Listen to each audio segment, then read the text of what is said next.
A desculpa do contexto. Vocês já repararam como o religioso, de forma geral, quando apertado, sempre apela para o patético argumento do contexto? Se o texto relata algo bom que Deus supostamente teria feito ou ordenado, basicamente não se conta com interpretação, apenas com a propaganda. Viu como Deus é bom? Viu que bênção?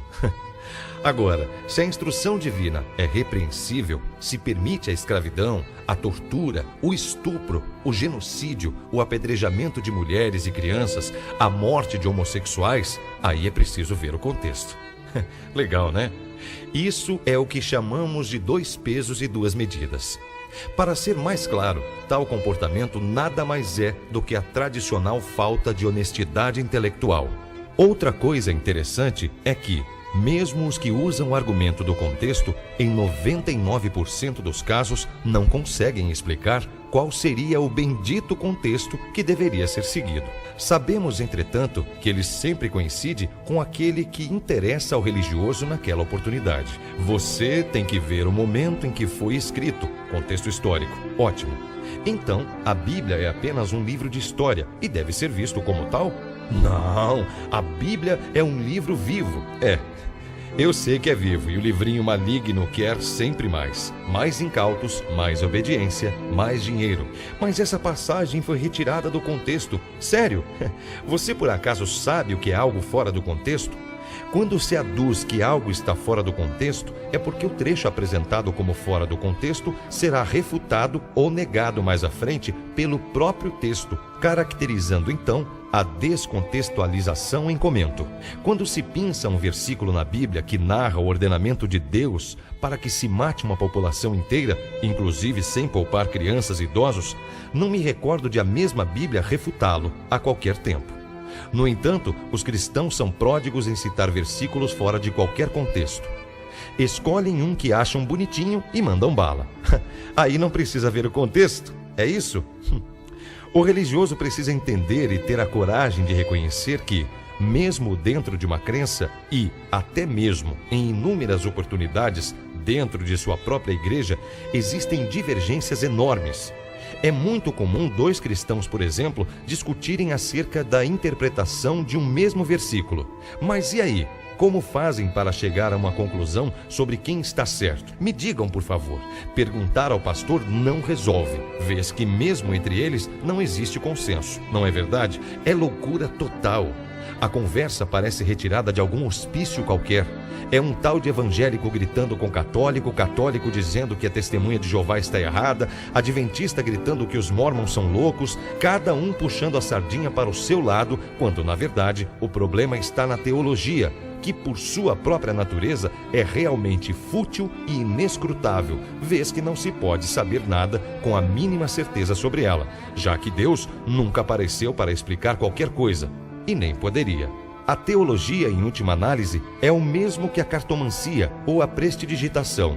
Ou é adivinhação ou um truque barato utilizado para enganar os outros. O pior é que é justamente aí que entram os espertinhos. Não importa o que se diga, pois se não há mesmo evidências, tanto faz. Vai no carisma mesmo. Não vá me dizer, por exemplo, que seu pastor é melhor teólogo do que São Tomás de Aquino ou Nicholas Eymerich, não é verdade? Mas, no entanto, foram eles, entre outros, que usaram seus conhecimentos das Escrituras para promover o maior e mais longo genocídio já conhecido na história. Lembro que a Inquisição matou e torturou durante quase 6 séculos, baseada na interpretação das mesmas Escrituras que são utilizadas até hoje. Onde estavam os exegetas e hermeneutas cristãos que não frearam tal carnificina? Sim. Mas frear como, se a Bíblia permite tal interpretação? Quando a interpretação direta é afastada da argumentação, é proposta então outra falácia não menos covarde, a da tradução. Ok, então.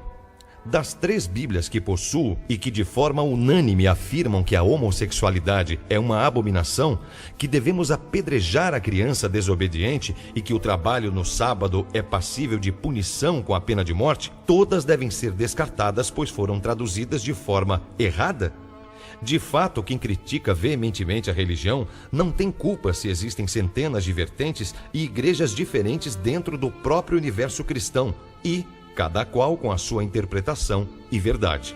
Talvez esteja na hora de os religiosos fundamentalistas de plantão terem a coragem de assumir que, se a Bíblia é a palavra fidedigna do tal Deus, então, quando ela ordena que se cometam as piores atrocidades, é exatamente isso que ela deseja e ponto final. Portanto, parem de mentir para si mesmos e aceitem que o seu Deus pode não ser tão legal assim. Não é? Entendam que se a Bíblia é a vontade de Deus, então não há que se discutir ou interpretar. O próprio Jeová não autoriza isso. Não conheço o versículo que diz para fazer o que você entende. Aliás, você até pode fazer, mas saiba que vai para o inferno. É mais ou menos como fazer o que quiser, mas com uma arma na cabeça te dizendo para não fazê-lo. Não conheço passagem que sequer aduz a possibilidade do cristão aproveitar um versículo e rejeitar outro. Afinal, a lei é perfeita. Ou não? Claro que a alternativa é mais tranquila e provável.